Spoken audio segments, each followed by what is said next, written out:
Well, let's start with the good from the weekend. The good from the weekend is this recent hire by Donald Trump. I was unsure of it at first, but then I started to see some clips of Caroline Leavitt, who is going to serve as Donald Trump's White House press secretary. And one thing that Donald Trump is not getting enough credit for in some of his hires, he is loading up on millennials and Gen Zers. Caroline Leavitt's in her late 20s. She ran for Congress in New Hampshire a couple of years back. She's been working with Donald Trump's campaign for the last year or so. And now she's set to be the next White House press secretary. And this is a very tough job.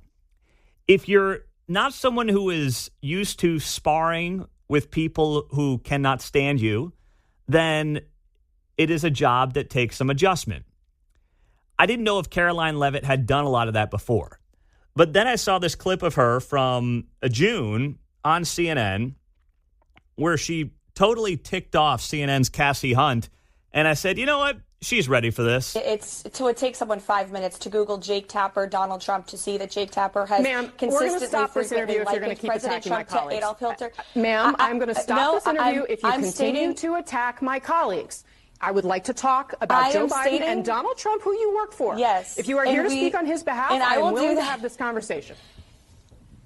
I am stating facts that your colleagues have stated in the past. Okay. Now, I'm sorry, guys. We're going to come back out to the panel. Caroline, thank you very much for your time. You are welcome to come back at any point. She is welcome to come back and speak about Donald Trump, and Donald Trump will have equal time to Joe Biden when they both join us now at later this week in Atlanta for this debate.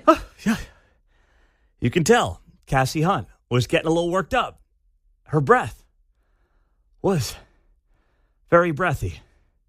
And she was clearly spiking and inflecting her voice in a way that would suggest her heart rate was going a little too fast because she got so triggered by the next White House press secretary, Caroline Leavitt.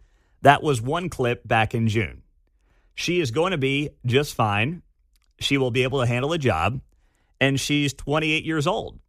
And that is part of Donald Trump ushering in that millennial Gen Z generation that he's not getting nearly enough credit for when you compare it to who Joe Biden stacked a lot of his top appointments and cabinet positions and press secretaries and things like that with. So just something to note. I mean, people say, well, what about Karine Jean-Pierre? You know, she's 50 years old.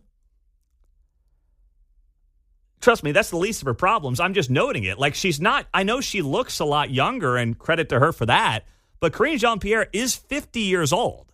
She's not a kid. Caroline Leavitt's basically half her age. All right, the bad from the weekend. Let's get to the bad. So, they brought back, SNL decided to bring back Alec Baldwin after he killed a woman to do the worst possible impersonation of RFK Jr. that I've ever seen. Hey, I don't mean to interrupt you. I just wanted to tell you again, I'm so honored to be the head of the Health and Human Services Department. Americans need someone to teach them how to be healthy, someone like me, a 70-year-old man with movie star looks and a worm in his brain. Bobby, I love you. I can't wait to see what you do with this country in terms of health and with regard to measles outbreak. I care deeply about a woman's right to choose to give her child polio. I just wish people would take my appointment more seriously. All right, I gotta go. I got a dead dolphin in my car.